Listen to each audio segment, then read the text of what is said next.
Good morning, students. So today we'll see lecture 12. So here we'll see how to recycle industrial waste. So lecture number 10 we saw recycling of building waste and demolition waste. And then we saw lecture 11 biomass production, which I gave you material and told you to submit the assignment, and Jivita has submitted.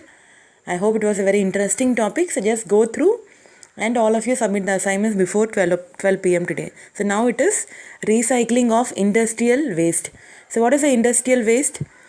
So it is a byproduct from an industrial process. It could be anything. Okay, now why we have to go for recycling of industrial waste? I should say it is a byproduct. Anything which can be used is not a waste. So it is a byproduct. So see here. So why industrial materials have to be recycled? Because they alternated to virgin materials and building products, and many industries produce 500 million tons of residuals. This not only in US, in India also, the quantity is very high. And they are potentially usable materials.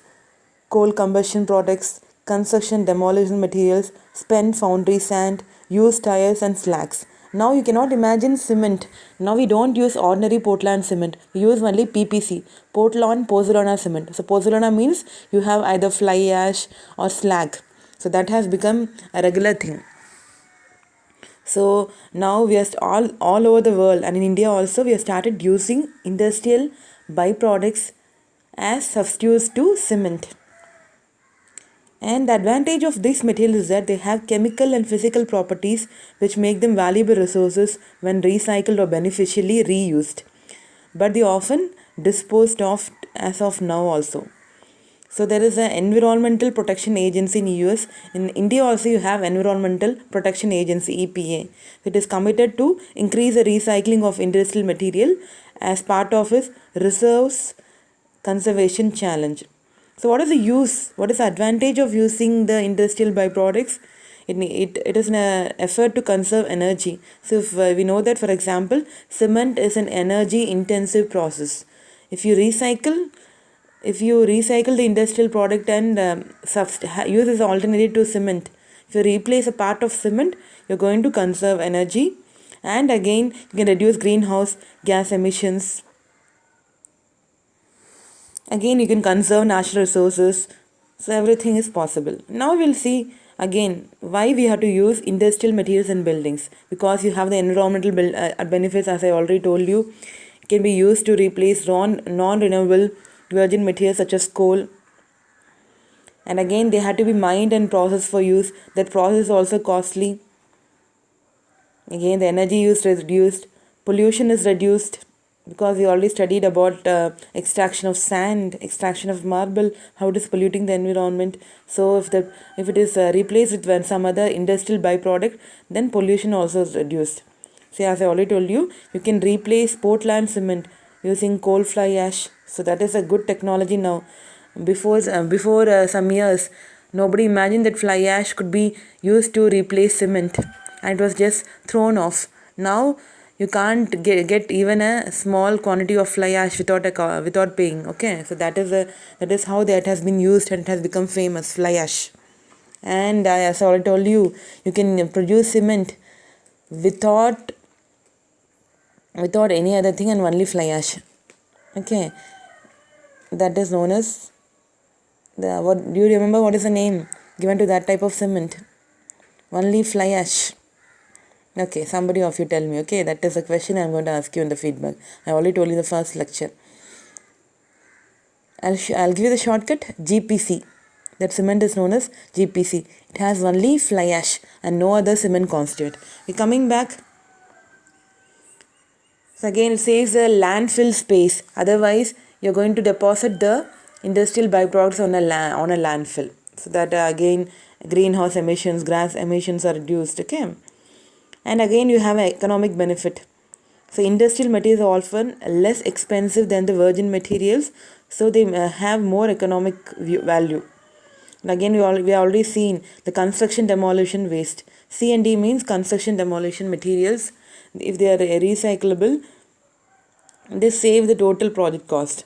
Against performance benefits, Some industrial materials such as fly ash and slag cement, they used as supplementary cementitious material in concrete. They offer significant performance benefits over virgin materials. And foundry sand, they perform equivalent. You know what is foundry sand? You've seen it is black in color. Sand is used in foundry industries. In Coimbatore, there are many foundry industries. They use for casting of products. Okay, and then it is thrown off foundry sand. It is thrown on the roadsides.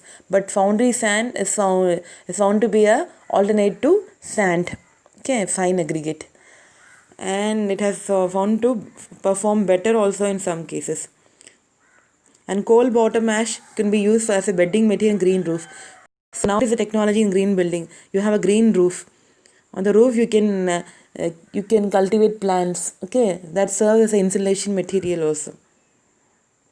So for that you can use coal bottom ash as a bedding material. And tire shreds. Use tire, you can shred it, you can cut it, and you can use as a aggregate, coarse aggregate. Okay, already we know what is a green building. Green building and sustainable building mean the same, because the practice of creating and using healthy and more resource efficient methods of construction, renovation, operation, maintenance, and demolition.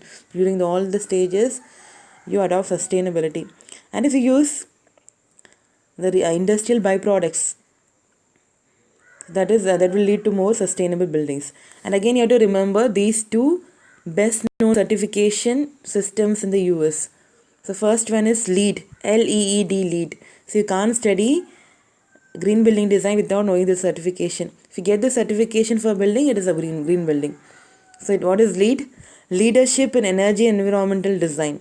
That is Green Building Rating System certification. And the second one is Green Building Initiative, Green Gloves, Green Building Rating System, Green Gloves and LEED.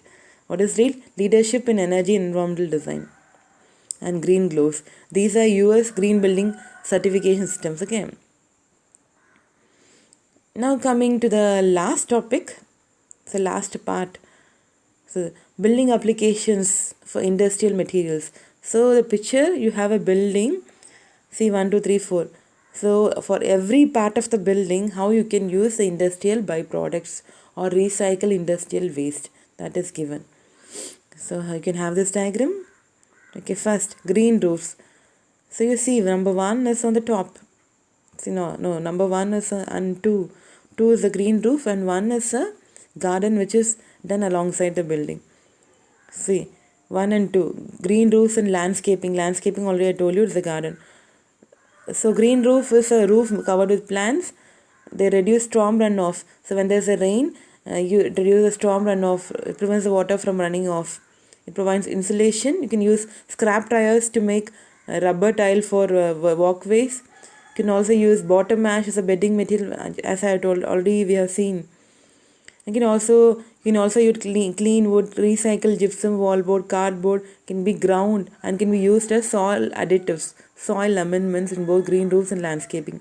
And landscape furniture is shown here. You see in the picture. You can use with plastic lumber. Lumber is anything which is a waste. So planks of wood, pieces of plastic.